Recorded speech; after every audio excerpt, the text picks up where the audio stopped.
New allegations that President Obama is running a, quote, lawless presidency. This comes from Congressman Paul Ryan. That's what he had to say on ABC's This Week, that the president's plan to do an end run around Congress with a bunch of executive actions he believes is illegal.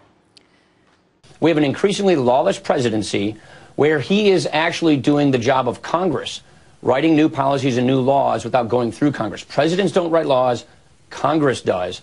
And when he does things like he did in health care, delaying mandates that the law said was supposed to occur when they were supposed to occur, that's not his job. The job of Congress is to change laws if he doesn't like them, not the presidency. Well, so executive orders are one thing, but executive orders that actually change the statute, that's totally different. Is it totally different? Karl Rove joins me now, former senior advisor and deputy chief of staff to President George W. Bush. And he's, of course, a Fox News contributor. Karl, good morning. Good to have you here. Morning. Paul Ryan is clearly fired up about this. Is he right? Well, let's take the specific example he brought up, which is the administration's effort to delay the employer mandate. Section 1513 of the Affordable Care Act is very explicit. It says that as of December 31st, 2013, the employer mandate kicks in. Now, the administration, by not an executive order, but by a rule from the Department of Health and Human Services, used another part of the law, Section 1514, that gives the Secretary discretion on when employers have to provide to the federal government details about their compliance with the law. It delayed it until 2015. The law said in 2014, at the Secretary's discretion, she'll set the times in which the companies report. So they used a different part of the law to basically undo a very explicit provision of the law. So I think Congressman Ryan has a good point here.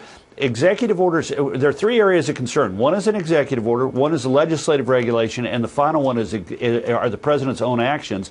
And in this instance, it was a departmental regulation that is clearly in violation of the statutory requirement that says on December 31st, 2013, the employer mandate will kick in. And how they're getting around this and how they think they can justify this is beyond me. I mean, the alternative, I guess, if you're in the White House, would be to throw the whole thing back to Congress. And they don't want that. They don't want to open up this can of worms and let Congress get their hands into it and start to reorganize things and change deadlines, because they know that that will become a huge political issue for them.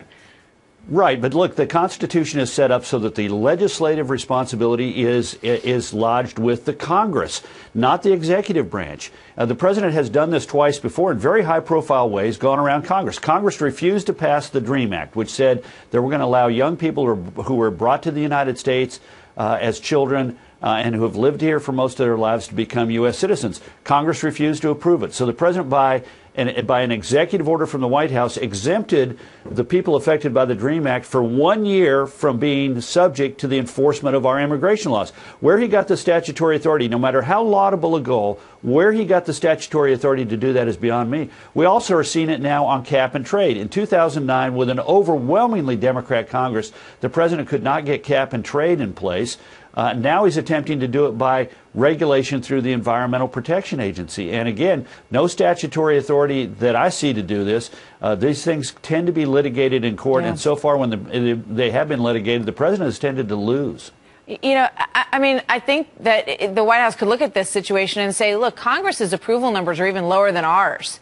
And the president comes out and says, look, I'm doing this because it's what's right for the people. And when I have to, if I can't get those guys in Congress who we all have a very low opinion of to do what I think they're supposed to do, then you're going to have to trust me, because I'm going to go around them and make sure that what needs to happen will happen as the president of the United States. Yeah. Well, in the Constitution of the United States, I find no references to political polls.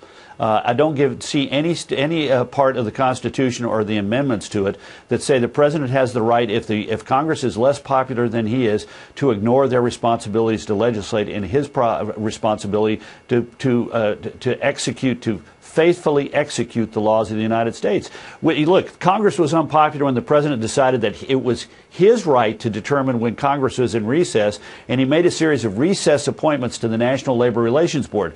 Congress was not in recess, but he decided that he thought they were in recess. This went all the way to the Supreme Court, and the president lost. We are a nation of laws. We are governed by a constitution. Every president has executive authority, and there are always contentious issues and arguments raised about any exercise of presidential authority. But the president has to act within the statutory limits given to him by the United States Congress, or we're not a nation of laws, we're not a nation of constitution. Understood. We're simply an authoritarian regime, and the president has to be very careful about this. Do you think that any efforts to bring this back into control and proper, as you would say, constitutional structure of the way the government runs, will any of those efforts succeed?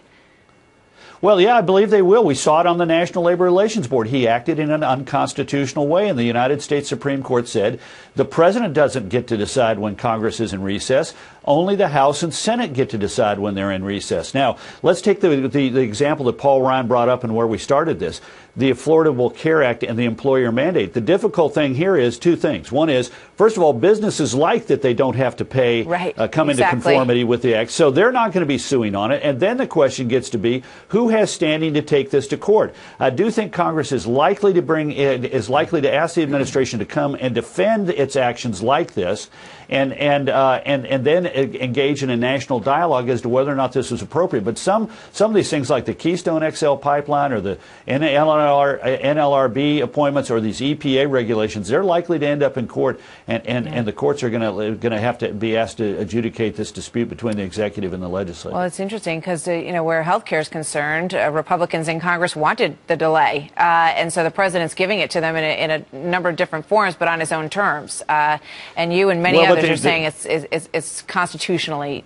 illegal. Right. And they wanted two delays. They said, if we're going to delay it for the corporations, why not delay it for the individuals? Right, for individuals as well. The administration did it for the companies. And the reason was they didn't want these companies having, in 2014, in the middle of the midterms, having to come into conformity to this law, because a great many companies, particularly small and medium-sized companies, would say, we're dumping our employees and dumping our health care coverage and tossing these people into the exchanges. And the administration looked at it, in my opinion, and said, this would be a political nightmare. Let's, in essence, break our own law in order to avoid political problems that could cost us seats in the Congress. Really important topic. Karl, thank you very much. You bet. Thank you, Martha. All right.